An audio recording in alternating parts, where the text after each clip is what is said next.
क्या फोन नहीं उठा रही भाई?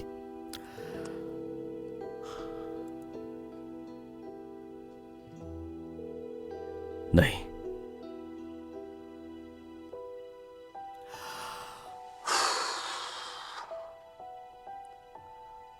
बस इतना ही बताया उसने, वो भी 1-2 दिन पहले बताया मुझे। सच बता रही हूं, मैं और कुछ नहीं जानती। कसम से मैं और कुछ नहीं जानती, इसलिए मैंने तुम्हें कुछ नहीं बताया, क्योंकि बताने का कोई फायदा भी तो नहीं था। मैंने अहमियत ही नहीं दी, समझा कोई वक्ती बात होगी। मेहमत, यानी एक दूसरे को 3 साल पहले से जानते थे? जानते थे मेहमत बेटा, लेकिन आयजा ने ना कभी बात की और ना ही कभी नाम लिया।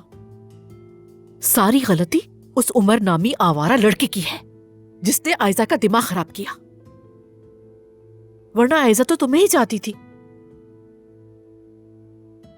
मेहमत बेटा, खैरियत है? क्या सोच रहे हो? प्लीज कुछ तो कहो ना। सब कुछ प्लान के मुताबिक होगा। इस वीकेंड के एंड पे मंगनी होगी हमारी।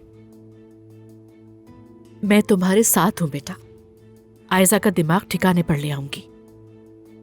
यही बेहतर है, क्योंकि मेरा फैसला नहीं बदलेगा। मैं आयजा को नहीं छोड़ सकता और मैं चाहता हूं कि वो खुश रहे, और आप भी। अहमद बेटा, अकेली मां होना दुनिया का मुश्किल तरीन काम है। उसके बाबा होते तो बात कुछ और होती। मैं चाहती हूं कि अब इस खानदान के बड़े तुम बनो, जिम्मेदारी उठाओ बेटा।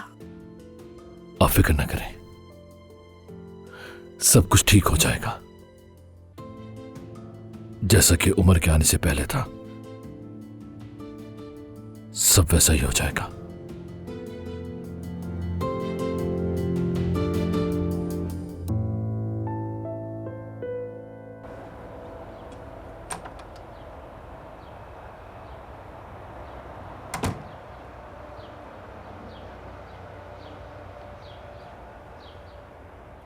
जुमाना, जुमाना, जरा ये बताओ, मुझे इग्नोर क्यों कर रही हो? ध्यान नहीं था, माफ करना। प्लीज ऐसा मत करो। कहाँ रहता है तुम्हारा ध्यान? खालदा आंटी ने कोई बेवकूफी कर दी तो उसकी सजा तुम मुझे दोगी। हमारे बीच कोई रिश्ता नहीं, उजान साहब। साहब साहब साहब, पागल हो जाऊंगा जुमाना। कोई बात है तो मुझे कह सकती हो। मैं इस घर की मुलाजिमा हूँ, हमारे दरमियान फासला होना चाहिए, यही दुरुस्त है। तो जो कुछ हमारे दरमियान हुआ, जो एक दूसरे के लिए महसूस किया, मेरी तरफ देखकर कहो, क्या वो सब मेरा वहम था? या शायद तुम्हारे लिए वो सब कुछ इतना इंपॉर्टेंट नहीं था जुमाना? ऐसा नहीं है, लेकिन मसला ये नहीं है, हम एक नहीं हो सकते, और यही सच है। कोई और बात है जो तुम मुझसे छुपा रही हो? सच सच बताओ, क्या बात है? मुझे इस काम की जरूरत है उजान साहब। मैं आपके साथ कोई रिश्ता जोड़कर अपनी नौकरी खतरे में नहीं डाल सकती। मेरी जिंदगी वैसे ही बहुत उलझी हुई है। उलझी हुई क्या मतलब? छोड़े, कुछ नहीं, हमारा कुछ नहीं हो सकता। समझने की कोशिश करें।